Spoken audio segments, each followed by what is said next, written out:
Assalamualaikum warahmatullahi wabarakatuh. Kabarnya anak-anak? Semoga anak-anak selalu sehat dan tetap semangat walau kita dalam pembelajaran daring. Baik anak-anak, untuk materi kali ini kita akan belajar bahasa Indonesia. Kita akan belajar tentang mengidentifikasi unsur cerita anak.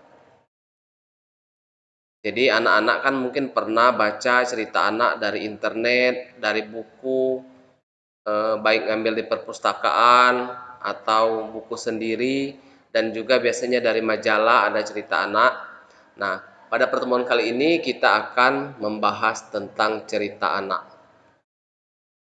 Ya, ini ada mengidentifikasi unsur cerita anak. Apa itu mengidentifikasi? Mengidentifikasi unsur cerita berarti menentukan atau menetapkan identitas unsur yang membentuk cerita anak. Unsur pembentuk cerita anak ada dua, yaitu unsur ekstrinsik dan unsur intrinsik. Nah, unsur ekstrinsik yaitu unsur dari luar, unsur yang membentuk cerita anak dari luar, misalnya latar belakang pengarang, agama, budaya, dan sebagainya. Jadi itu sangat menentukan cerita yang akan dibuat. Dan selanjutnya ada unsur intrinsik atau unsur dari dalam cerita itu sendiri. Nah, unsur intrinsik itu apa? Unsur intrinsik yaitu unsur yang membentuk cerita dari dalam. Misalnya apa? Misalnya yang pertama tema. Apa itu tema? Tema yaitu gagasan utama yang menjiwai seluruh isi cerita. Jadi dalam membuat suatu cerita, kita menentukan tema cerita dulu. Yang kedua, alur cerita. Nah, alur cerita itu sama dengan jalan cerita, yaitu jalan cerita dari awal hingga akhir. Jadi secara berurutan. Yang ketiga, tokoh cerita. Tokoh cerita itu yaitu orang yang berperan dalam suatu cerita atau pelaku yang terlibat dalam suatu cerita.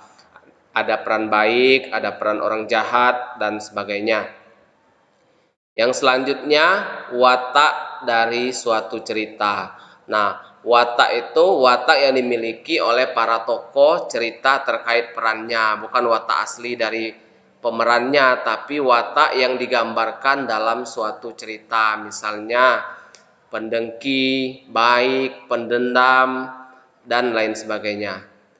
Dan terakhir ada amanat. Amanat itu artinya pesan yang disampaikan oleh penulis cerita. Jadi penulis cerita itu tidak asal menulis cerita, tapi ada pesan yang ingin disampaikan dari cerita yang disajikan. Selanjutnya Bapak punya contoh cerita anak. Ini adalah judulnya Beruang dan Lebah. Nah, jadi anak-anak bisa baca di sini Beruang dan Lebah. Nah, jadi nanti kita akan membahas tentang tokoh-tokoh cerita di sini, temanya, amanat dari cerita ini. Nah, dan anak-anak harus paham dulu cerita yang kita sajikan ini, yaitu Beruang dan Lebah ini. Nah, setelah anak membaca, mungkin 1 atau 2 kali membaca, baru anak-anak paham. Ya, tidak usah dihafal, tapi dipahami. Nah, baru bisa menentukan ya tema cerita tadi, jalan cerita atau alur ceritanya, atau anak-anak minimal bisa menceritakan kembali versi anak-anak. Nah, itu saja pertemuan kita hari ini. Nanti tugasnya Bapak kirim di Google Classroom atau GC. Ya, terima kasih dan Bapak akhiri. Wabillahi taufiq wal hidayah. Wassalamualaikum warahmatullahi wabarakatuh.